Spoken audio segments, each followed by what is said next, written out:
Yo, what's going on, guys? Reversal here, and today I'm going to be doing an updated budget Dino deck profile.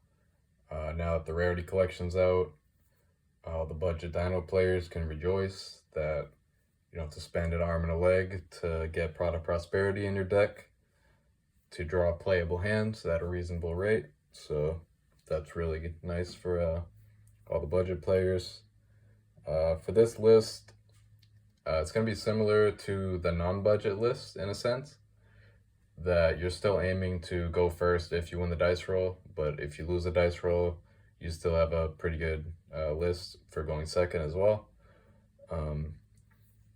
When I did a poll a few weeks ago, I got a lot of people saying around $100 is reasonable for a more competitive budget list, which to me, I think that's pretty fair as well. And this ended up being, I think 110 if you don't own a single card. So that's pretty good. And a little under half of that budget is in 2 cards. So it can be made a lot cheaper if you're just going to be playing more casually. But that would change the entirety of the list, in my opinion, if you're going to take those 2 cards out. So I'll kind of talk about which direction I would suggest going in if you do take those cards out and why when I get there. But that's about it. Just get straight into it.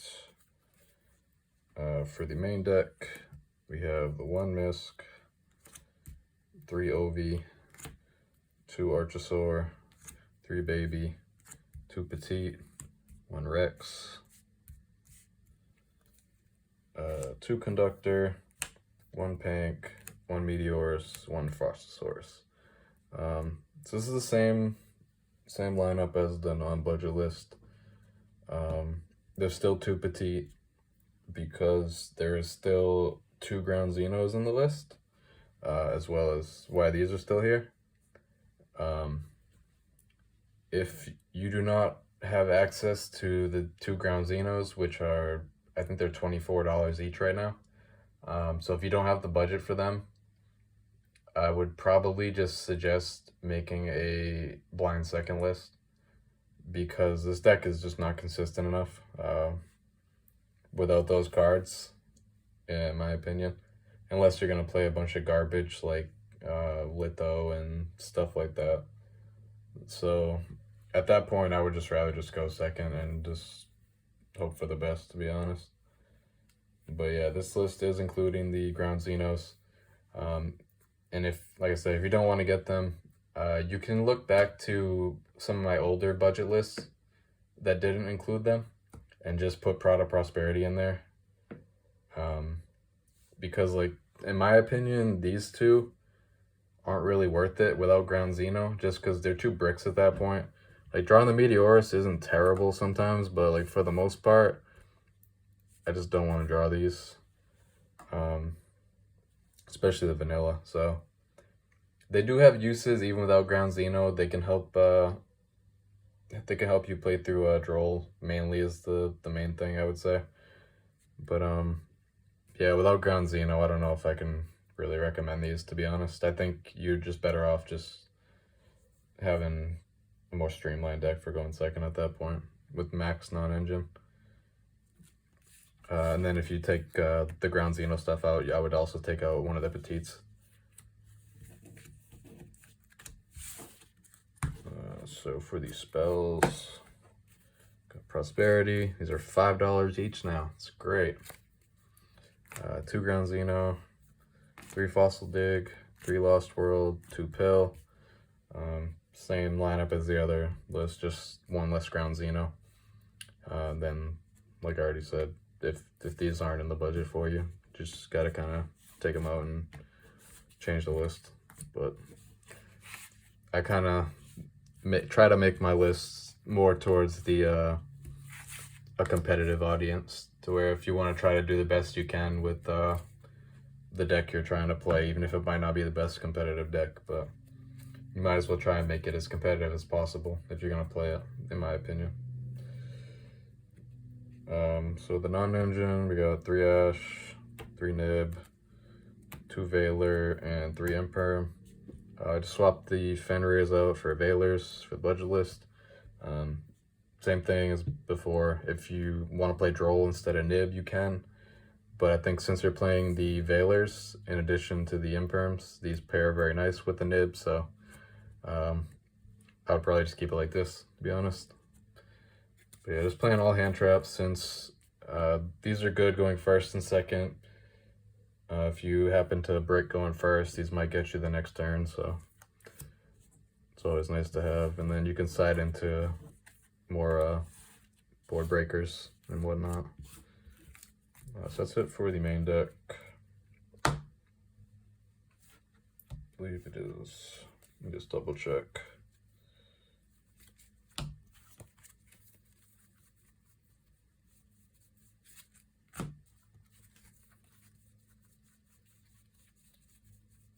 Yeah, it's 42 cards as well. So for the extra deck, we got Dolka, Lagia, Lars, Dweller, Dugares for the staple Xyz, then Links. We got Linkaribo, Secure Gardna, Pentastag, Phoenix, Unicorn. There's no access code since the card's like $30. Pretty much just all. You have some extra space in this since there's like Typhon, access code, Little Knight. They're all not in here since they're not cheap. So I think the Reaper-Docus and the Banshee is worth playing as a side option. Well, you don't side these two, but you side the cards that go with it to do the combo. I think these are really nice post-side versus most decks, to where because like Dark Ruler is a card that people are using again, so that's very good versus the normal boards for Dinos. So you can make that to kind of play around pretty much any board breaker, which is cool. We got the one Baron for the Meteor stuff. So this is only 13 cards. So you have a few cards you can put in the last two slots. You can put Cheng Ying, the Fusion, or Baguska. They don't really, none of them really come up a lot. If I had to pick two, it'd probably be Baguska and Cheng Ying. I don't think the Fusion really comes up ever, but you can mess around with these. I would have said Relinquished Anima, but that card's like $5 as well now. So get that out. If you want to make space for an instant fusion, you could play the two targets. The Millennium Eyes to play around hand traps, and it's decent going second. And the Time Wizard, which is just a dark hole, pretty much. So it turns this into a dark hole, pretty much, so that's cool. But yeah, these are all just random stuff you could throw in just because there's like, it's just extra slots.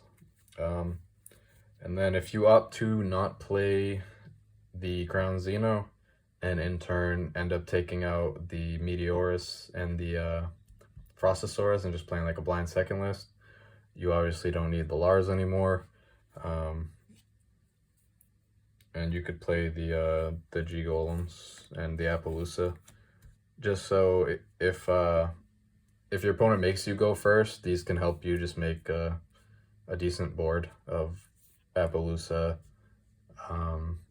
Lagia, or Dolka, or whatever rank 4 you want. Whatever pill target you want to go for, and then a Petite in hand. So that board's weak to like the talents cards, but other than that, it's decent. It's not something you really want to go for, but it's something like if you're playing a blind second list, just having these in the extra deck can help you make a better board going first if you're forced to go first, which does happen quite a bit when you're blinding second. So, but yeah, if like without access code, and if you're playing the rank 6 stuff, you don't really need any of these. So, but yeah, that's it for extra deck stuff. The side deck got 3 Drolls. These are $4 each right now, but they're going to be in the Fire King structure deck next month. So they should go down to probably like $1 or so each, which is cool.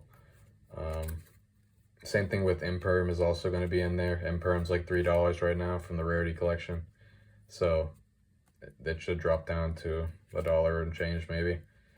So between those 6 cards, getting the reprints in there, that should knock off probably another $10. So that's cool. We got the one dogger in just because it's searchable technically.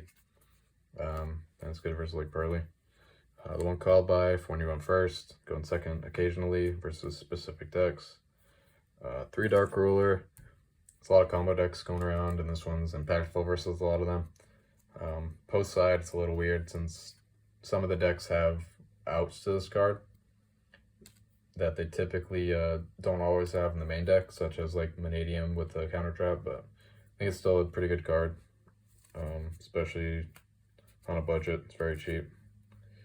Back row hate, we got Duster, 2 Storms. I think these are the best right now.